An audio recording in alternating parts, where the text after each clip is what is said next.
ryškiai nurodė. Nu, tai sakau, jų neparodė. Čia, nu ką, čia kelių metų tik kaip reikia.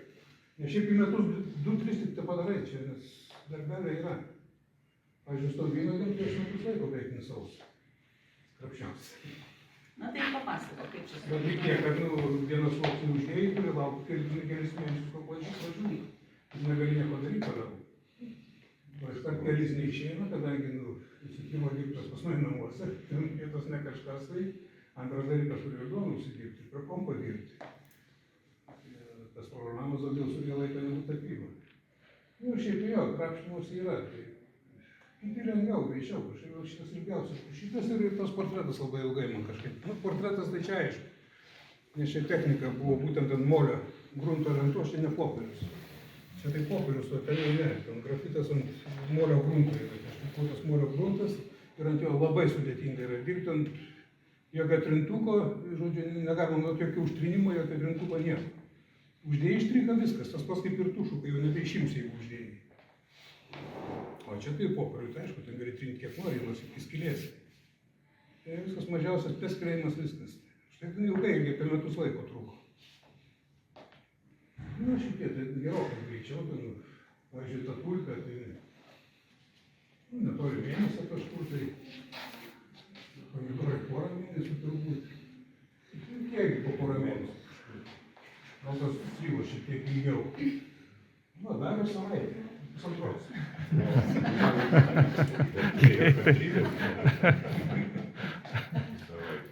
Mane per 2 dieną.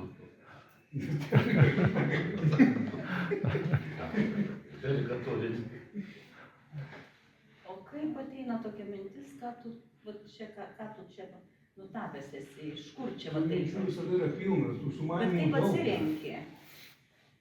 Ką tapyti? Aš net nemoku, nežinau, kaip paaiškinti.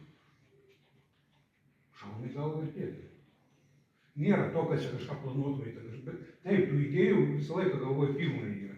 Idėjų visada yra, čia tik tai, nežinau, man gyvenim 5 neužtektų turbūt, kiek yra minčių padaryti viską. Senas, nebus to daug. Bet šiaip jo, šaunai galvo viskas, tada sėdi, eskizuoji truputėlį ir žiūri, tau virškinasi, tai idėja kažkas ar visos, ar iš jos, ar kažką išgausi iš jos. Pažiūrėjau, kaip atrodo popierius, ant grūbų eskizukas susimentė, ten nepatiko, ir tos, kitam kartą. Tai dabar tu eskizuoji, nežinau, gal tokia spalva. Nu, šitas fiksuoju, sėdi, pradedi dirbti, pradedi kęsti jau darbą, atsitrauki gerokai nuo jo, porą savaičių stengiasi nematyti, vėl grįžti, o kaip gerai gavosi, nu toliau varai. Nu, iki to momento, kol vėl pradedi nekęsti, nes kiekvienam turbūt tas praeina tą etapą, kad ypač kai dirbi tokia ta technika, būtent tai ilga technika, ilgas krapštymas, tas daugias sluoksnių tapyba, iš čia atrodo nuplonėti sluoksnis, tai nėra nei faktūros, nei tekstūros, nieko ant jos. Tai iš tiesų čia apie 50 sluoksnių yra dažų. Kai kuriuose vietose, kitose 2-3 sluoksniai yra, kitose 50 net yra. Ten plonyčiai vesiruojantys sluoksniai vienas ant kito yra. Ir būna tas amžieina etapas, tiesiog jau norisi jau paimti. Tai dar vis norisi. Oi, norisi. O kiek būdavo. Tai būdavo tik kitą daug. Dabar jau kažkaip jau to biškį matyti, įsinatę atsiraminau šiek tiek. Nu viskas, lentypas spyris, įdrovė, viskas. Porėm tokiais lūpai, kad dėl supykto darbas susivedė. Na dabar gal jau taip nevyksta. Ne, dabar aš jau geras. Gerai. Ar tai dėl to, kad kainos sukilo? Nu, tai kaip tik anksčiau net tų medžiagų nebūdavo. Tai teptukus teko pačiam rišti. Darydavom teptukus, jos studijų laikais Maskvoje darydavom teptukus Rankovskį. Eidavom kiauram šerių, pešti šausų plaukus, šerius tuos. Ir tuos rišdavau. Tai pagrindai, kadangi kartais pasruošiau, šitas pasruošiau pagrindą padarytą plokštę, bet neapsimoka, tiesiog į eurą nusipirkti. Gatavai paruošta ir tos ankars ant firmos, kur ta tulpė yra. Ta plokštinė drobės irgi yra pirtos, čia profesionalios drobės Winsor Newton, visos yra šitą medvilnė. Čia lino nei vieno nėra. Nėra čia lino, medvilnė visur. Čia popierius davęs. Irgi popierius, čia vokiškas popierius, čia angliškas popierius, čia ta krumtuota plokštė. Viskas. Na, bet aš žinau, kad tu tapai ypatingų paros metu. Kaip ten O jis viskas ypatingas vyksta. naktis. Nu tai Kad naktis, aplamai naktim dirbu žmonės naktį. miega. Aš Šiaip visada žmonės naktį miega. dirbu, aš ne tik dabar, aš aplamai dirbu naktį. Po pietų, po biškį iki vakaro atsibundu. Bet tai prie ypatingo apšvietimo reikia irgi. Jo, yra specialų, pavyzdžiui, tapybai tai visada yra. Piešimui tai nėra svarbos čia, ta temperatūra šviesos neturi reikšmės, bet tapybai taip. Kelias lempos, jos nėra pigios, bet jos ilgai laiko. Tik po 10 ar daugiau metų užtenka, 1000 eurų investicijas įperka per 10 metų. Tai viena ta lempa apie 1000 eurų kainuoja, ten jis yra plataus spektro ir jis atkuriantis praktiškai visą matomą spektrą. Melsvašės, nepasiekė 150 ir tos 6500 kelvinų. Temperatūra būtent tokio yra naudojama tapybai. Tai yra kada nei dienos šviesa, nei dirbtinė šviesa. Pavyzdžiui, prie tokios šviesos jau geriau nedirbti, nes čia yra čia skaitoma šilta šviesa, čia yra kažkur apie 4000 kelvinų. Tai būsi tu automatiškai tapysi jau šaltesnėm spalvom. Nes tau jos atrodys per šiltos jau ant tos šviesos, tai yra šaltesnės jau tau atrodys. Tai yra per daug nušiltins jau to darbas, savo nugeltonins. Nugeltonins, nurausins dar kažkaip tai jau šiltesnėm spalvom. Ir atvirkščiai, kad jau per šaltos per daug šviesos dirbi, tai automatiškai pradedi šaltėti, tai yra šilti. Ir tas, štai turi būti tas pilnas spektras atsigaminių spalvų. Šviesos tai yra pilnas spektras. Visos lempos yra tikrai, yra ir pigių variantų, kur geriau būtų bulbinės lempos tokios yra. Bet jos, pavyzdžiui, molbertų jų reikia jau kelių, kad nebūtų viena vieta daugiau šviesai, per mažiau. Geriausia, kad yra tas ilgas toks. Kaip pagarys nuo lempos, kad čia iš molbertų ir maždaug 30 laipsnių kampų, kad kristų. Nes nesvarbu, kad atrodo šiaip lygiai ta faktūra, nėra tekstūros tos, vis tiek kiekvienas guzelis išlenda, kad jau daugiau didesnis kampas, tarkim, 45 laipsnių kampų šviesa jau viskas, tu to nebematai jau. Ko tau reikia, nematai, tu matai to, kad tau nereikia. Ta visą tekstūrą matai, bet nematai pačią dažą jau, spalvos nematai. Tai turi būti maždaug 30 laipsnių kampų. Tai šiek tiek didesnis kampas, žiūrint iš kurios pusės žiūrint. Tai kokios žvakės tada turi būti senovė, kaip išydavo? Niekas netapydavo prie žvakių, čia yra mitas. Čia daug mitų yra sukurta, tik tai dienos šviesoje. Tik dienos šviesoje, tik prie žvakių sukurta negerovą prie lango pavyzdžiui. O šiaip prie žvakių niekas netapydavo, čia yra mitas. Gatvyda, bet kokia jo, gali piešti, gali raišyti, gali ką nori daryti, kadangi spalvos nereikia. O bažnyčios skrotai kaip? Kaip? Bažnyčios skrotai, iš kur ten šviesa? Dienos šviesa.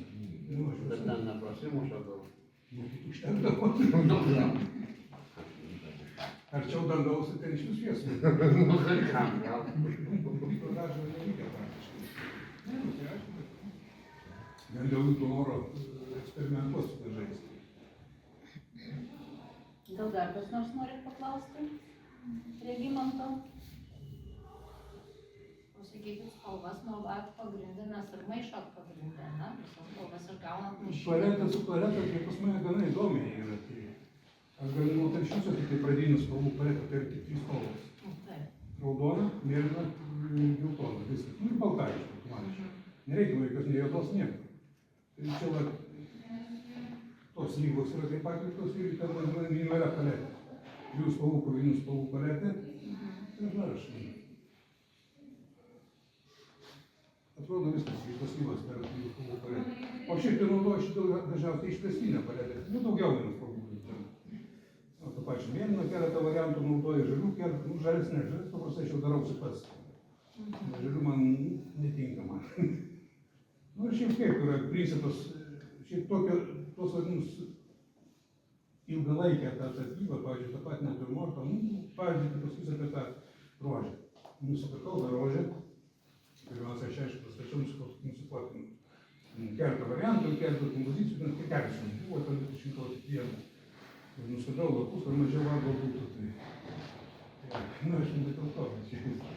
Tai ir patį piešinį dariausi iš nuotraukos. Tiesiog ėmiau atstumus, dariausi iš nuotraukos patį piešinį, tapybą jau vis tiek stačiau su rožėm, reikia spalvos. Nuotrauka jau viskas spalvom netinka nuimti. Čia jau nuotrauka gali būti kaip referencas tik tai, žodžiu, pačiam piešiniui, pačiai kompozicijai gali būti. Bet jos spalvos viskas reikia tau gyvo daikto. Tai aš 3 kartus dar pirkau rožę, kol baigiau šį. Todėl gerai, ta pati rūšis, radau tą pačią rūšį visą. Jo, tai paskui daug. O šito tai pas mane dabar namo sudžiūvusi kabo. Toliau ją.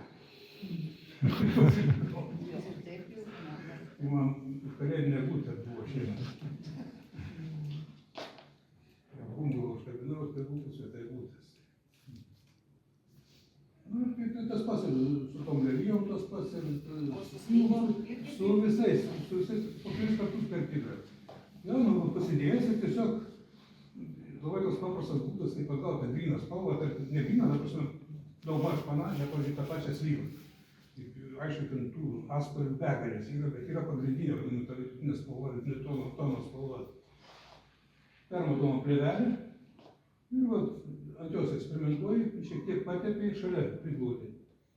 Tiesiog grinai palikščiaus dedi, su to plėvelė pareikinėjai spalvą, kad maždaug realiai groti. Tai būtent tai vienas hiperrealizmo principų yra, kad maksimaliai atitaikai spalvą. Maksimaliai. Nes tai vienas svarbiausių principų yra. Tai vat ir kuo skiriasi, tarkim, tas trumpeliai nuo hiperrealizmo. Hiperrealizmas gali čia sužaisti labai įvairiai. Tai čia trumpeliai nei vieno nėra iš esmės tikro. Gal daugiau tie pomidorai, kažkaip ir tas tulpė, daugiau tą pusę. Tai iš esmės ten jau reikalinga super realybė. Pavyzdžiui, kaip yra tokio, man tiesiog kaip apšyras. Tas principas, tai yra visos amžiaus netgi. Karalinis dažų nepragyvenęs, tai turi savo kargalybą, visas temperatūrą ir kol atsirado lėjai dažai. Ir čia yra būtent, atsirado prancūzijoje beje. Dėl to pavadinimas prancūziškas naudojimas yra apgauk akį.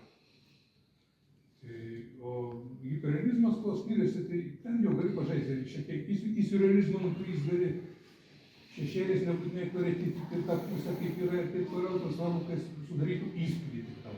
Tau reikia tik sudaryti įspūdį, o nereikia parodyti tikrovės. Netgi gali būti surrealiai, ten tarkim šešėlis labiau nuo objekto ant kito uždėtas ir taip toliau.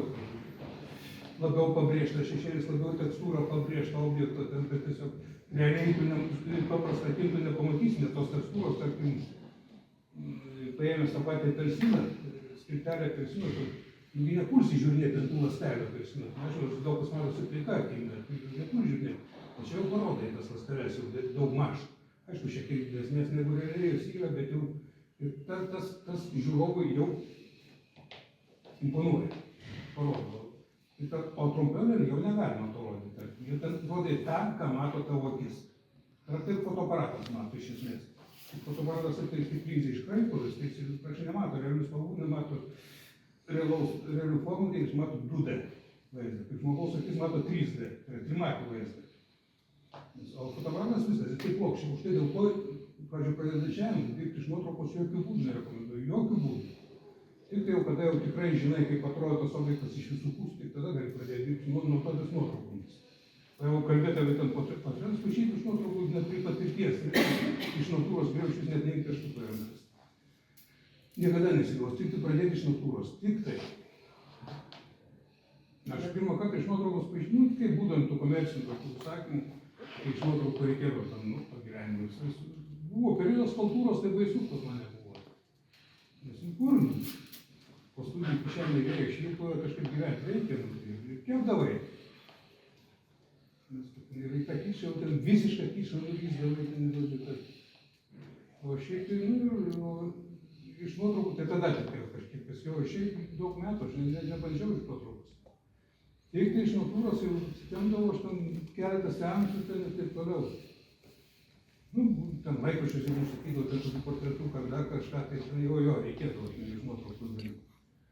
Šiaip ne, tik iš natūros, o po to jau galima vadyti. Tas pasiliečia objektus iš esmės. Darysi iš nuotraukos tavo bus plokščias. Tu vis tiek išgausi plokštę.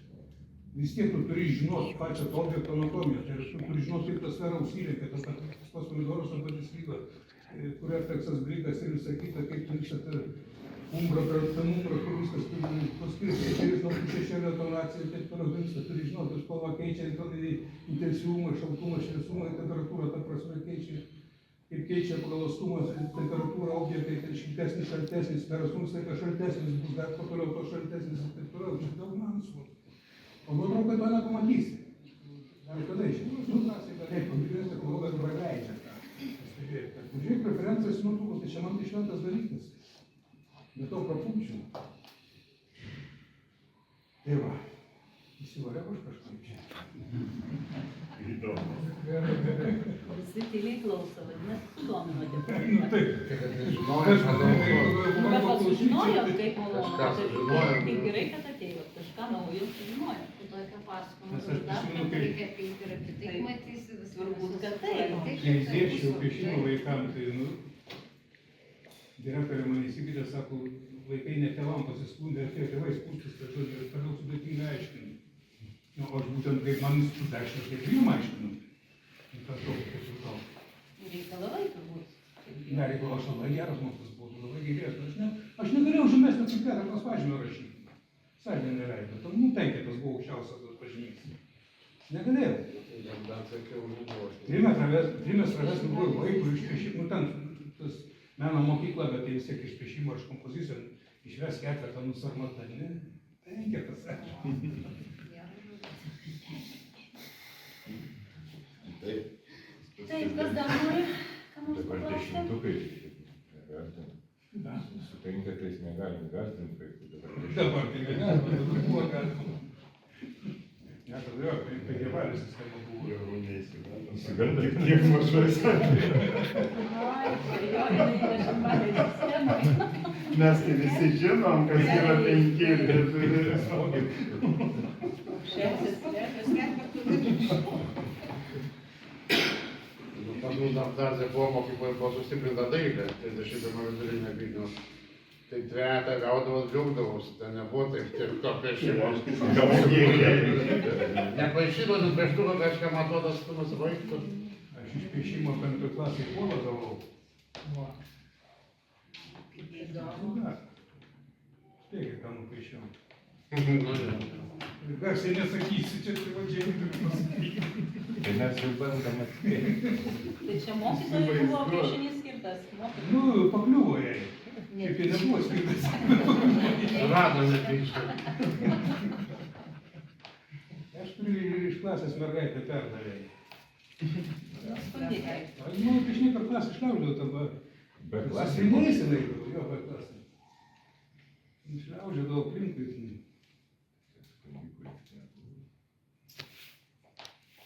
Buvo, tai nėra tokia. Paskui papasakos.